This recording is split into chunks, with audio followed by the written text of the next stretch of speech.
हर press conference के अंदर Bharatiya Janata party द्वारा 15 साल से चलाई जा रही दिल्ली नगर निगम की अलग अलग भ्रष्टाचारों की गाथा आपको हर प्रेस वार्ता में बताते हैं। आज एक और बड़े भ्रष्टाचार की सबूतों के साथ ये प्रेस वार्ता कर रहे हैं। आपको बताऊं कि पिछले 2 दिन पहले भाजपा के काउंसलर संजय ठाकुर के बारे में जालसाजी की, फर्जीवाड़े की, कब्जों की जो कंप्लेंट्स हमने दिखाई थी और जो वीडियो हमने दिखाई थी, भाजपा ने ना तो उसके ऊपर अपना कोई रिस्पांस दिया। पत्रकारों ने जब आदेश गुप्ता से रिस्पांस मांगा तो उन्होंने रिस्पांस नहीं दिया और अभी तक संजय ठाकुर के ऊपर भाजपा ने कोई कार्रवाई भी नहीं की है। वो अभी भी भाजपा के पार्षद हैं, अभी भी भाजपा के सदस्य हैं। 2010 के अंदर एक कंपनी के बारे में जांच की गई। प्राइवेट सिक्योरिटी गार्ड्स की एक कंपनी थी जिसके पास करोड़ों के ठेके दिल्ली नगर निगम के थे और उस जांच में पता चला कि ये कंपनी सरकार से तो पूरे पैसे लेती है मगर आगे सुरक्षा कर्मियों को पैसे नहीं देती है।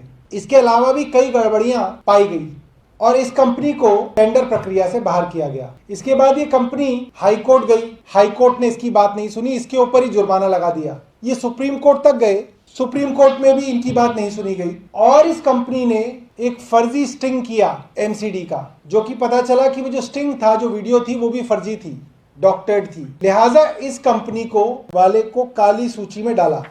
निजी सुरक्षा एजेंसी ब्लैक लिस्टेड। सुरक्षा ठेकों को लेकर फर्जी शिकायत करने वाली निजी सुरक्षा एजेंसी को दिल्ली नगर निगम ने काली सूची में डाला।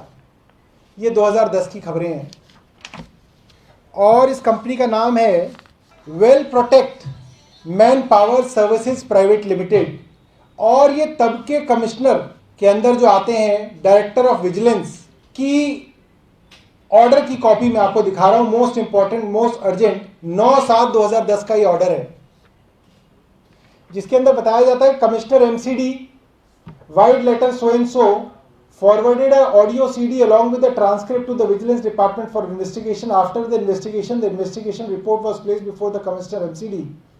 The Commissioner MCD, by its order 10/6/2010, has blacklisted the security agency name Well Protect Manpower Services Private Limited. It is therefore requested that necessary actions as per the orders of the Commissioner be taken. अब blacklisted company करने का क्या मतलब होता है? काली सूची में डालने का क्या मतलब होता है?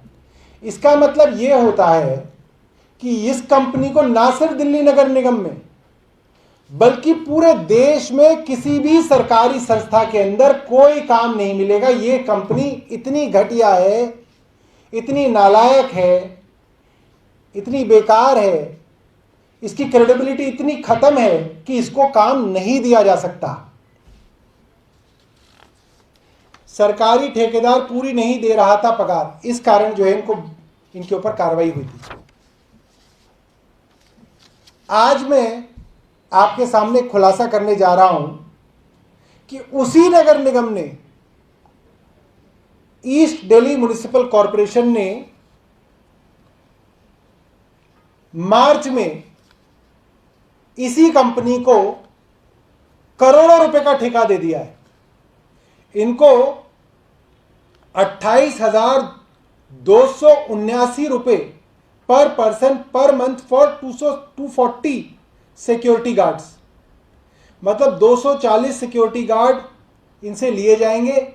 हर महीने हर व्यक्ति की पगार 28,279 रुपए और सिक्योरिटी सुपरवाइजर के रूप में 30,874 रुपए प्रति पर्सन प्रति माह की तरफ से 19 लोग लिए जाएंगे, जो करीब करीब 75 लाख रुपए महीना बनता है और अगर आप साल का ले लें तो 1 करोड़ रुपया बनता है।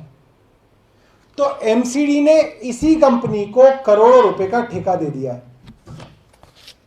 तो हमारा दिल्ली नगर निगम के भाजपा के नेताओं से सीधा सवाल है और आदेश गुप्ता जी से सीधा सवाल है, एक कंपनी जिसको आप ही की नगर निगम ने ब्लैकलिस्ट किया, उस कंपनी को आप ही के नगर निगम में कैसे ठेका मिल सकता है? ऐसा कैसा संभव है कि आपके नगर निगम के अधिकारी ये भूल गए हों कि इसी कंपनी ने आप ही के नगर निगम के खिलाफ शिकायत करके, आप ही का एक झूठा स्टिंग करके, आप ही का अक्सर अफसर